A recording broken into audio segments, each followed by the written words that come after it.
Hello नमस्कार साथियों, welcome to real study. दोस्तों एसएससी जीडी कांस्टेबल 2025 के स्पेशल एग्जाम का नेक्स्ट एनालिसिस आपके लिए लेकर आ चुके हैं। 17 फरवरी 2025 को हम सेकंड शिफ्ट का बेसिकली एनालिसिस कवर ये बेसिकली करवा रहे हैं आपको। तो हम आपको फर्स्ट शिफ्ट वाला ऑलरेडी कवर करवा चुके हैं। यहाँ पर आई बटन पर आपको लिंक मिलेगी, आप जरूर से चेकआउट कर लीजिएगा। गाइस 100% ऑथेंटिक और रियल क्वेश्चंस जो आज के एग्जाम में आपके सेकंड शिफ्ट में पूछे गए हैं, पूरे के पूरे हम यहाँ पर आपको कवर करवाने वाले हैं। सो आप सभी से रिक्वेस्ट है कि वीडियो को पूरा लास्ट तक बड़े ध्यान से आप देखिएगा।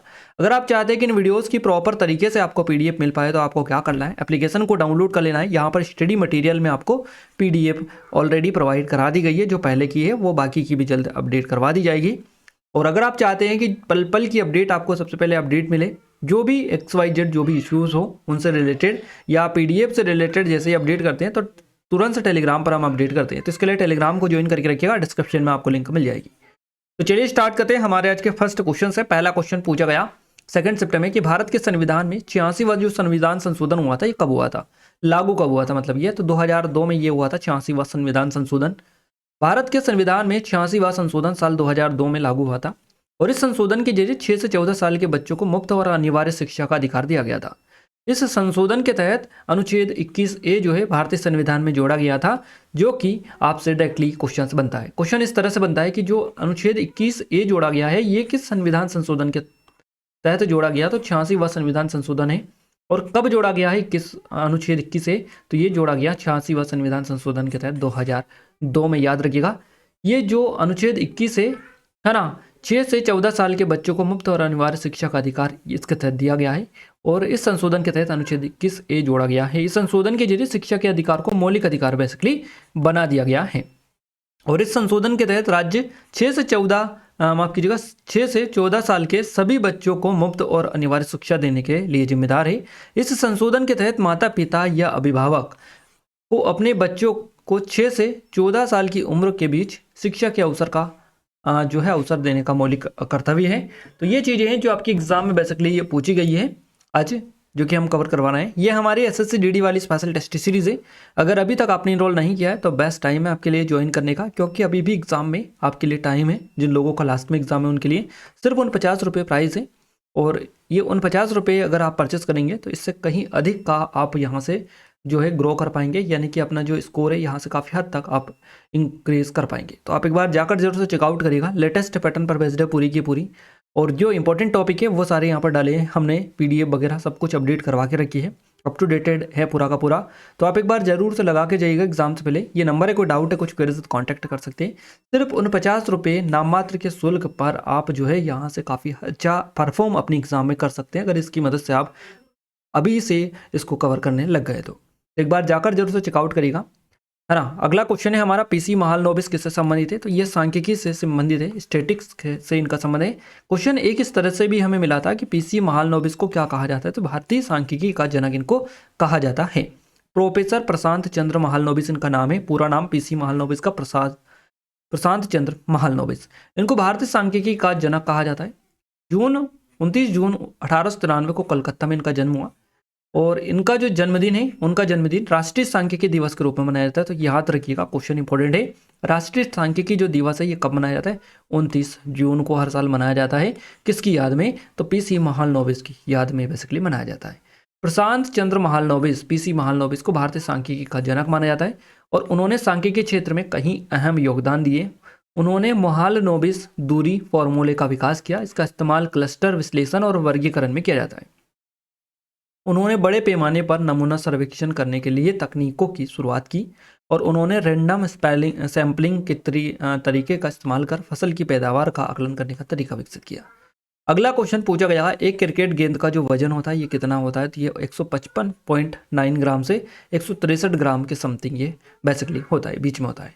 तो क्रिकेट की गेंद जो है एक सख्त ठोस गेंद होती है जिसका इस्तेमाल क्रिकेट खेलने के लिए किया जाता है। क्रिकेट गेंद का वजन 159.9 ग्राम से 163 ग्राम होता है।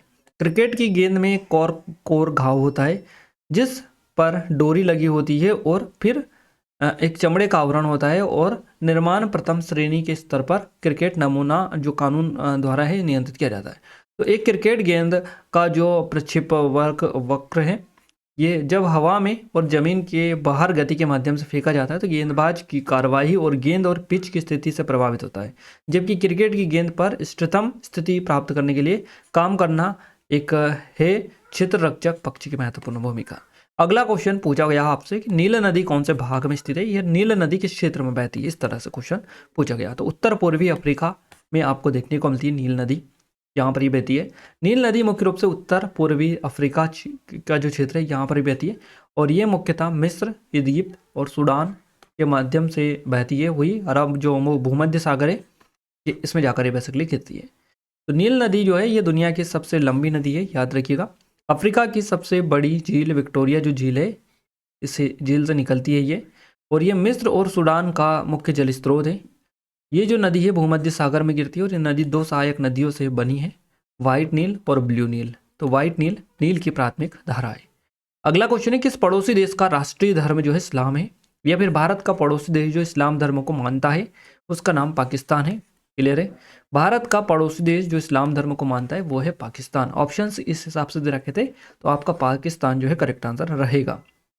पाकिस्तान एक प्रमुख मुस्लिम बहुल देश है, यहाँ की अधिकांश जनसंख्या जो है इस्लाम धर्म का पालन करती है और पाकिस्तान में मुस्लिम जो जनसंख्या है बहुसंख्यक है और यह एक इस्लामिक गणराज्य है, तो ये आपको याद रखना है। अगला क्वेश्चन है इंटरनेशनल सोलर अलायंस के अध्यक्ष कौन है, तो ये है डॉक्टर अजय माथुर। इस संगठन का जो अंतरिम सचिवालय है राष्ट्रीय सौर ऊर्जा संस्थान ग्वाल पहाड़ी गुरुग्राम जनपद में बनाया गया। ये गुरुग्राम हरियाणा में है, याद रखिएगा। और ऐसा एकमात्र इंटरनेशनल ऑर्गेनाइजेशन है ना, संगठन है जिसका जो मुख्यालय है ये भारत में है। बाकी और सभी जो इंटरनेशनल जो संगठन है उनका सभी का कहाँ पर है, भारत से बाहर है। बाकी एक अकलौता है जो कि भारत में है, गुरुग्राम हरियाणा में, याद रखिएगा। इसका जो उद्घाटन है 25 जनवरी 2016 को हुआ था। मुख्यालय के निर्माण हेतु भारत सरकार ने राष्ट्रीय सौर ऊर्जा संस्थान कैंपस के भीतर 5 एकड़ जमीन आवंटित की। Doctor Ajay Mathur international solar alliance के महानिदेशक हैं और डॉक्टर अजय माथुर एक प्रतिष्ठित भारतीय जलवायु विशेषज्ञ, ऊर्जा नीति विशेषज्ञ और भारत सरकार के एनर्जी रिसर्च इंस्टीट्यूट टेरी के पूर्व निदेशक भी ये बेसिकली रहे हैं। अगला क्वेश्चन है हमारा कर्णम मल्लेश्वरी को मेजर ध्यानचंद खेल रत्न पुरस्कार, इसका पहले नाम था राजीव गांधी खेल रत्न पुरस्कार, ये कब मिला था, तो ये मिला था 1999 में। राजीव गांधी खेल रत्न पुरस्कार को अब मेजर ध्यानचंद खेल रत्न पुरस्कार के नाम से जाना जाता है। भारत का सर्वोच्च खेल सम्मान ये है और ये पुरस्कार जो है खेल में उत्कृष्टता असाधारण उपलब्धियों को मान्यता देने के लिए दिया जाता है। कर्णम मल्लेश्वरी की बात करें तो ये ओलंपिक कांस्य पदक विजेता भारोत्तोलक से संबंध है इनका। 1994 में अर्जुन पुरस्कार इनको मिला था, है ना। 1999 में, है ना, 1999 में राजीव गांधी खेल रत्न पुरस्कार से सम्मानित किया गया और 1999 में ही इनको पद्मश्री से भी सम्मानित किया गया। तो ये अवार्ड स्पेशली याद रखिएगा, हो सकता है आगे भी आपका अर्जुन पुरस्कार या पद्मश्री पूछा जाए। नेक्स्ट है इमानी शंकर शास्त्री किस वाद्ययंत्र से संबंधित है, तो वीणा वादक है ये। इमानी शंकर शास्त्री इनका नाम है, प्रसिद्ध वीणा वादक थे, कर्नाटक संगीत के महान संगीतकारों में से एक थे। इनका जन्म हुआ 23 सितंबर 1922 को और उन्होंने संगीत और वीणा बजाने के लिए कला में काफ़ी शोध किया था। उन्होंने तारों को बजाने के कई तरीकों से वीणा की स्वर की कई किस्मों का प्रदर्शन किया। वे ऑल इंडिया रेडियो में कर्नाटक संगीत के मुख्य निर्माता थे और उन्होंने संगीत के कई दिलचस्प रचनाएं रची हैं। अगला क्वेश्चन है संयुक्त राज्य अमेरिका में भारत के जो वर्तमान राजदूत है ये कौन है, तो विजय मोहन क्वात्रा आपका करेक्ट आंसर रहेगा, विनय मोहन क्वात्रा। ये क्वेश्चन आज सेकंड टाइम पूछा है, रिपीट हुआ है, इससे पहले पूछा जा चुका है। तो विनय मोहन क्वात्रा जो है संयुक्त राज्य अमेरिका में भारत के वर्तमान राजदूत है। 13 अगस्त 2024 को उन्होंने ये पदभार जो है संभाला था। क्वात्रा एक भारतीय राजनयिक है और उन्होंने मई 2022 से 14 जुलाई 2024 तक भारत के 34वें विदेश सचिव के रूप में भी काम किया है। इससे पहले वे फ्रांस, नेपाल में भारत के राजदूत भी रह चुके हैं। नेक्स्ट क्वेश्चन पूछा गया है कुणबी नृत्य से रिलेटेड कि कुणबी नृत्य किस भारतीय राज्य से जुड़ा एक लोक नृत्य है, तो ये गोवा से रिलेटेड है। इसके अलावा महाराष्ट्र से भी कभी कभी ऑप्शन अगर मिलता है तो आपका क्लिक हो जाता है। कुणबी नृत्य गोवा के कुणबी समुदाय का एक आदिवासी लोक नृत्य है जो सामाजिक विषयों को चित्रित करता है। ये नृत्य प्रस्तुति में सरल होता है और विभिन्न सामाजिक अवसरों के दौरान किया जाता है। तो कुणबी जो है ये महाराष्ट्र और गोवा दोनों करेक्ट आंसर रहेगा। अगर गोवा दे रखा था अकेला तो गोवा रहेगा, महाराष्ट्र दे रखा था तो महाराष्ट्र रहेगा, है ना। कुणबी एक सामान्य शब्द है जो पश्चिमी भारत में पारंपरिक रूप से गैर कुलीन किसानों की जातियों पर लागू होता है। अगला क्वेश्चन है भारत में पंचवर्षीय योजनाओं के जनक कौन है ना, तो जवाहरलाल नेहरू करेक्ट आंसर रहेगा। भारत के प्रथम प्रधानमंत्री जवाहरलाल नेहरू ने भारत में पंचवर्षीय योजनाओं को शुरू करने और लागू करने में महत्वपूर्ण भूमिका निभाई। जिनका उद्देश्य स्वतंत्र राष्ट्र के आर्थिक विकास और समृद्धि हासिल करना था। तो भारत के पंचवर्षीय योजना 5 ईयर जो प्लान है, इनके पिता के रूप में पंडित जवाहरलाल नेहरू को जाना जाता है। देखिए, पंचवर्षीय योजना की जो शुरुआत है भारत में 1951 में हुई थी।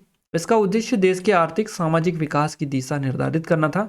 याद रखिएगा, इंपॉर्टेंट रहेगा। अगला क्वेश्चन है, मुस्लिम लीग के संस्थापक कौन है? तो मुस्लिम लीग के जो संस्थापक है, इनका नाम है मोहम्मद अली जिन्ना। याद रखिएगा, मोहम्मद अली जिन्ना मुस्लिम लीग के प्रमुख संस्थापकों में से एक थे। 1913 में से 14 अगस्त 1913 से 1947 तक अखिल भारतीय मुस्लिम लीग के नेता रहे हैं। जिन्ना जो है, इनको पाकिस्तान के संस्थापक और पहले गवर्नर जनरल के तौर पर भी जाना जाता है। वे एक राजनीतिक और बैरिस्टर थे। 1913 से 14 अगस्त 1947 तक मुस्लिम लीग के ये नेता रहे और उन्होंने 1929 में 14 सूत्री प्रस्ताव रखा था। उन्होंने 23 मार्च 1940 को लाहौर प्रस्ताव का नेतृत्व किया था। तो सारी चीज़ें याद रखिएगा इसके बारे में। अगला क्वेश्चन है, सौर ऊर्जा के लिए भारत के ब्रांड एम्बेसडर कौन है? ब्रांड एम्बेसडर कौन है? तो professor Chetan Singh Solanki correct answer रहेगा। प्रोफेसर चेतन सिंह सोलंकी जो है सौर ऊर्जा के लिए भारत के ब्रांड एम्बेसडर है। उन्हें सोलर मैन ऑफ इंडिया या सोलर गांधी भी कहा जाता है, तो ये आप याद रखिएगा।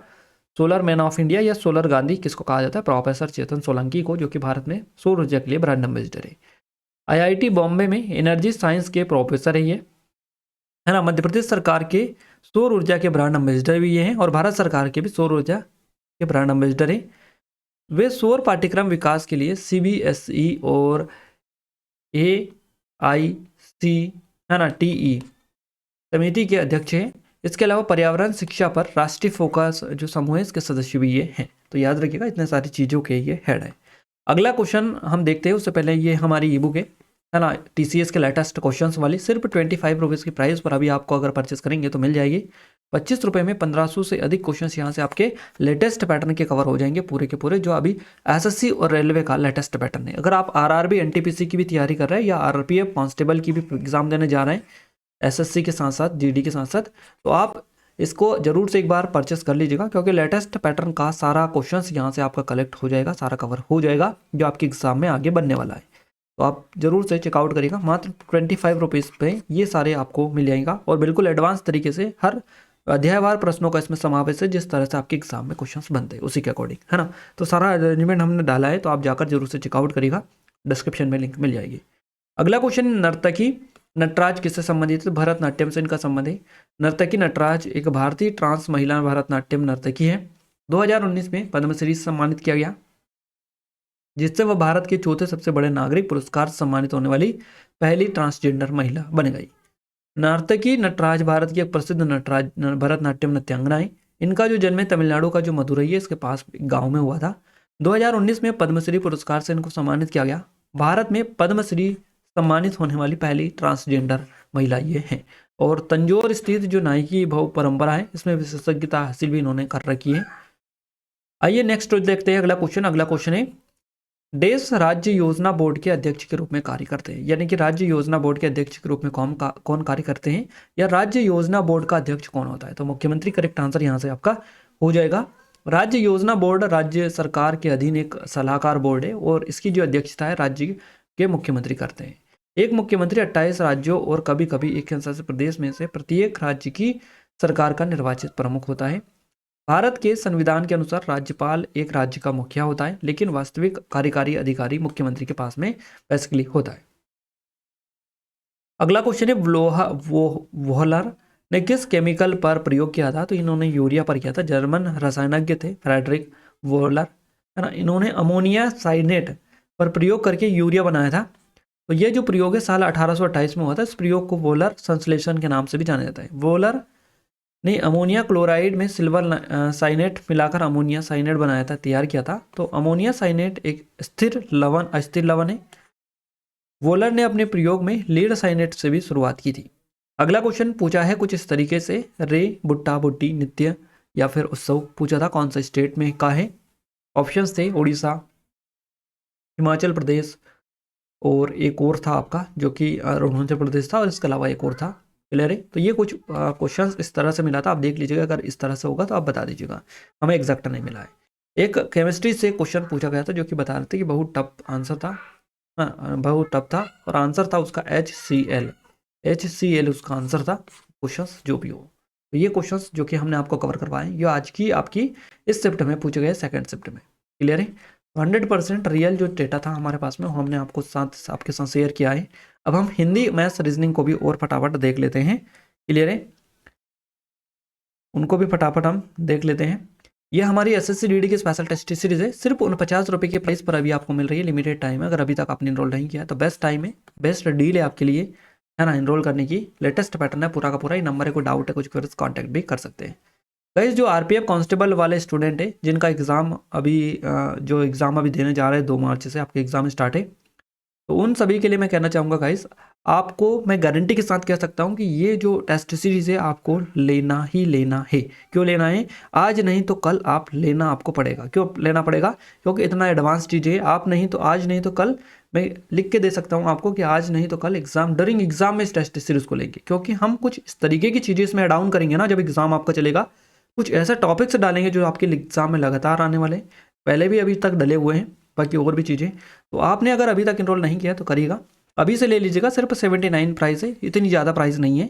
और अगर अभी से ये भी आप इसको ले लेंगे तो गाइस, तो यहाँ पर इतना सारा मटेरियल है, इतना सारा डेटा है यहाँ पर कि आप इस एग्ज़ाम को बड़ी आसानी से क्रैक कर सकते हैं। इस चीज़ की हम 100% गारंटी आपको दे सकते हैं, क्योंकि पूरा और एग्ज़ाम ओरिएंटेड डेटा है पूरा का पूरा, बिल्कुल भी फालतू चीज़ एक भी नहीं है। पूरा का पूरा टॉपिक वहीं पर सारे के सारे डले जो टीसीएस के लेटेस्ट पैटर्न के एग्जाम में आपके पूछे जा रहे हैं। तो आप इनको अभी से प्रिपेयर कर लें, आपके पास अभी टाइम भी है। क्लियर है? फिर बाद में आप फिर परेशान होंगे और फिर कंफ्यूज हो जाएंगे पूरी तरह से कि क्या पढ़े क्या नहीं पढ़े, ये सारी चीज़ें। तो अभी टाइम है आपके पास में, पूरा लेटेस्ट पैटर्न पर भेज रहे नंबर है। कोई डाउट है कुछ क्वेरीज है तो आप हमें इन नंबर पर भी कॉन्टैक्ट कर सकते हैं। ये आरआरबी एनटीपीसी के लिए है। सेम यही बात हम आरआरबी एनटीपीसी वाले स्टूडेंट के लिए कहना चाहेंगे, आज नहीं तो कल लेना तो है, तो क्यों ना अभी ली जाए। नाम मात्र की प्राइस है 79 सिर्फ ओनली, जिसमें 800 के अधिक कंटेंट आपको दिख रहा है। करीबन 1 रुपये में इनमें 10 से ज़्यादा कंटेंट आपको मिल रहा है। और इसमें आपको मिल रहा है एसएससी जीडी में करीबन 1 रुपये में 16 के समथिंग कंटेंट। तो इतनी सस्ती और कहीं नहीं मिलेगी, इतना सस्ता और इतना बढ़िया और शानदार कंटेंट। तो डिस्क्रिप्शन में लिंक एक बार जाकर जरूर से विजिट कर लीजिएगा। नंबर है, डाउट है कुछ क्वेरीज है तो। और ये मध्य प्रदेश एग्जाम के लिए स्पेशल है, इनकी भी लिंक का डिस्क्रिप्शन में। जो एमपी वाले स्टूडेंट है उनके लिए बेस्ट है, एक बार जाकर भी चेकआउट आप कर लीजिएगा। चलिए हिंदी की बात करते हैं। सगुन विलोम पूछा है सगुन का, तो ये निर्गुण हो जाएगा। गद्यांश एक आया था, 5 क्वेश्चंस बने थे। विलोम शब्द से 3 से 4 क्वेश्चन थे। रचनाएं भी एक आध बता रहे थे। संज्ञा से 1 था। पर्यायवाची से 1 या 2 क्वेश्चन बता रहे थे। तत्सम तद्भव से भी 1 से 2 क्वेश्चन था आपका। वाक्य शुद्धि से 1 से 2 क्वेश्चन था। मुहावरे से 2 से 3 क्वेश्चन बने थे। और एक शब्द वाला भी आपका एक आध क्वेश्चन से पूछा गया था। मैथ्स में बात करें, प्रतिशत से 1 से 2 क्वेश्चन था आपका। इसके अलावा लाभ हानि से जरूर 2 से 3 क्वेश्चन बने थे, है ना। एसआई से ऐसे 3-4 क्वेश्चंस बता रहे थे। और औसत से आपका 1 क्वेश्चन था।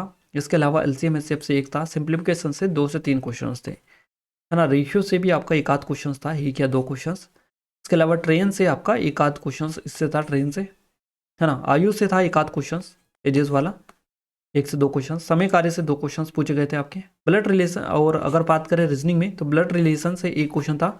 नंबर सीरीज से 2 क्वेश्चन थे। वेन डायग्राम से 1 आध क्वेश्चन था। एनालॉजी से 3 से 4 क्वेश्चन थे। डाइस से 1 था। इसके अलावा सिलोज्म से भी 1 से 2 क्वेश्चन था आपका। कोडिंग डिकोडिंग से 2 से 3 क्वेश्चन थे। मिरर इमेज से 1 आध क्वेश्चन आपको देखने को मिला था। और मिसिंग नंबर से भी आई थिंक 1 आध क्वेश्चन था आपका। फिगर सीरीज से 1 था। आकृति से 1 था। सिटिंग अरेंजमेंट से 2 क्वेश्चन थे। कथन निष्कर्ष से भी 1 था। 1 आध पजल आपकी आई थिंक देखने को आपको मिली थी। तो ये क्वेश्चन है जो आपकी मैथ्स हिंदी और रीजनिंग में बेसिकली पूछे गए हैं, हमने आपको कवर करवा दिए। और ये बिल्कुल लेना ना भूलें, डिस्क्रिप्शन में इसके लिंक है। सिर्फ 50 रुपये की प्राइस पर अभी आपको मिल जाएगी। और अभी से अपनी तैयारी को स्टार्ट आप कर दीजिएगा, अगर अभी से इन टॉपिक को कवर आपने ना स्टार्ट करना नहीं स्टार्ट किया तो डिस्क्रिप्शन में लिंक है, जरूर से विजिट करिएगा। ये सारी चीज़ें हम ऑलरेडी इनके बारे में बता ही चुके हैं, आपको डबल बताने की कोई ज़रूरत ही नहीं है। ये ई बुक है जिसके बारे में हम ऑलरेडी आपको बता ही चुके हैं। तो डिस्क्रिप्शन में लिंक है। सिर्फ 25 रुपीज़ में आपको 1500 से अधिक लेटेस्ट क्वेश्चंस जो है ये आपको मिल जाएंगे। तो आप एक बार जाकर जरूर से विजिट करिएगा, चेकआउट करिएगा। इन वीडियोस की पीडीएफ के लिए एप्लीकेशन को डाउनलोड कर लीजिएगा, टेलीग्राम चैनल ग्रुप को ज्वाइन कर लीजिएगा। दोनों के लिंक आपको इन वीडियोस के डिस्क्रिप्शन में मिल जाएगी। गाइस अगर अभी तक आपने चैनल को सब्सक्राइब नहीं किया है, सब्सक्राइब करके बेल आइकन को ऑल पर सेलेक्ट कर दीजिएगा, ताकि जो भी नया वीडियो आए सबसे पहले आप सभी के पास में पहुंच पाए। क्लियर है? तो मिलते हैं हमारे नेक्स्ट स्टडी वीडियो में। तब तक ले जय हिंद, वंदे मातरम।